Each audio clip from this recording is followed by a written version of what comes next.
Thank you. My name is Thomas G Bedell.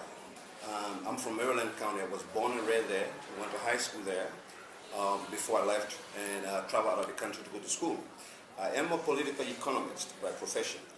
And I'm a married man. I have 6 kids, about 6 kids that I have.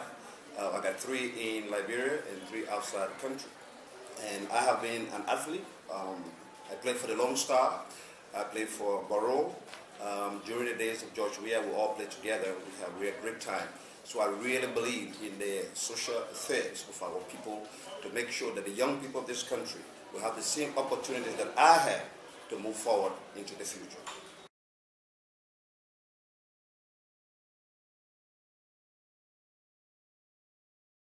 The rule of law, and that stretches into the reconciliation and the unity of our people. Justice is the foundation of reconciliation and unity.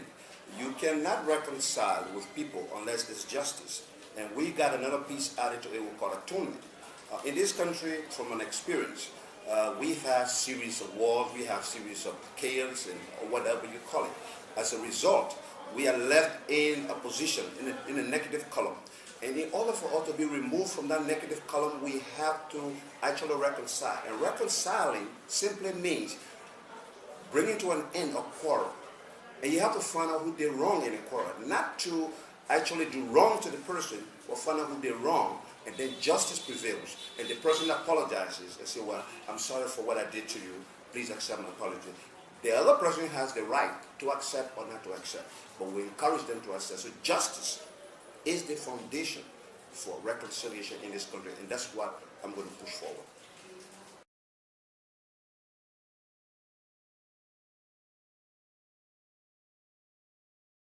Yeah, the healthcare delivery system. In Maryland, the G Bedell Memorial Hospital was one of the first and the largest referral hospital in the whole southeastern region.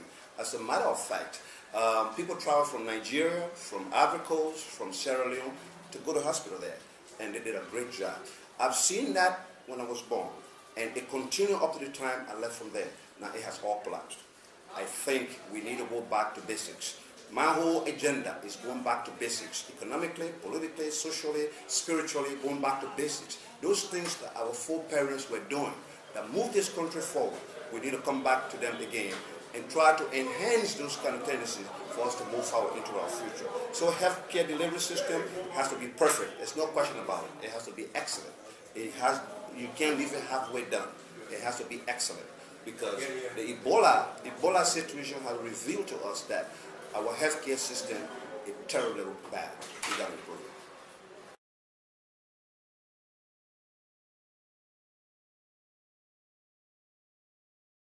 Yes, as a political economist, that's a different definition to what people know in this country. There's no political economist in this country.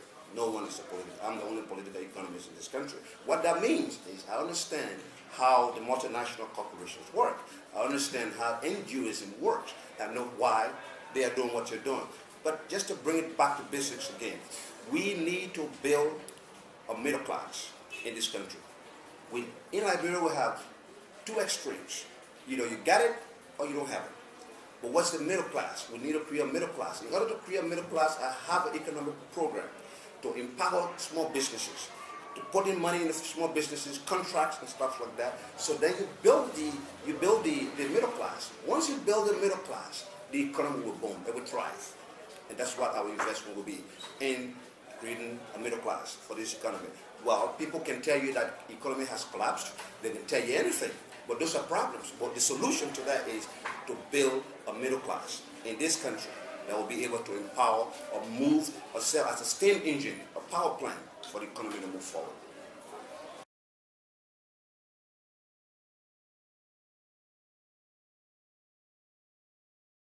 You know what I realize in Liberia when people talk about peace and reconciliation, they think it's something like you go tell John Brown sorry for what I did to you.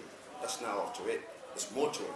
For example, if someone kills somebody else's father right next to them, that trauma, that psychological impact, it has to be done through atonement. And atonement in the Bible tells you that you have to melt the guilt. Then you have to be prepared to to compensate the person.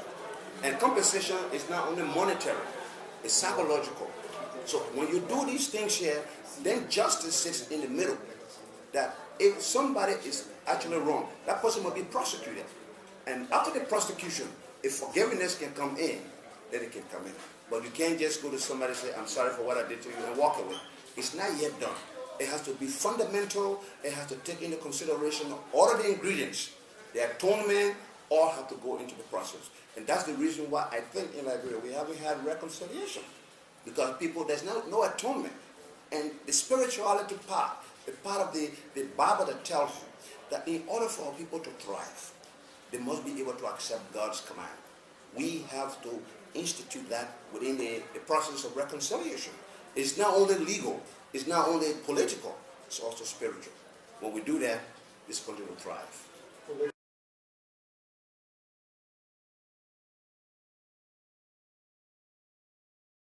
I'm the best candidate for Maryland County because I have proven to my people that I'm dependable, I'm transparent, and I'm honest. For example, I traveled from the United States of America. I've been in 7.5 years, going to 8 years. I've not sought any gainful employment. I'm working as an individual, working with a group of people, and all of my programs that I have implemented, all were successful. That includes social justice advocacy. For example, we got a case now. I got a case, a $3.6 million case for port workers. I've met the Port Authority, and they're getting reasons to understand, because mine is not prosecution alone. Mine is negotiation, because the country is in a very, very difficult position, financially speaking. So when you get to people and say, well, I'm going to sue you for this case, then definitely you have a problem. I remember I advocated for a group with the Tottenham University, and they wanted to pay them a small amount. And I said, no, that's too small. One old man told me, Mr. Bedell, if you go to court, look at my age. By the time the case is over, I may not be living. Believe you me, when I asked everybody, they say, yes, we accept it. And we did. As soon as the old man received the money, and this is the real story I'm telling you, as soon as the old man received the money, he went to the village, reconciled. You see reconciliation? He went to his wife. After 15 years being apart, apologized to her, won her trust. She came back to Kipanis and said, Mr. Bedell, thank you for what you did for us. My husband and myself now, we have come together with the children. But I'm going back in the village. I'll be back to live with him forever. As soon as she left, 2 days later, he died. I'm saying that the spirituality of our process. Here is an old man telling me that, look, if you do this, I may not live to see the end. I want to see the end of this case. So negotiation is necessary in most cases. As a lawyer, what lawyers do is you settle cases out of court. Only when there's no way around it, you go to court. So reconciliation is that part of the process we're talking about. So when you look among all the candidates in Maryland, I'm the only one who has tangible results. I'm the only one who has tangible results. You can touch them, you can see them, you can feel them. No one else.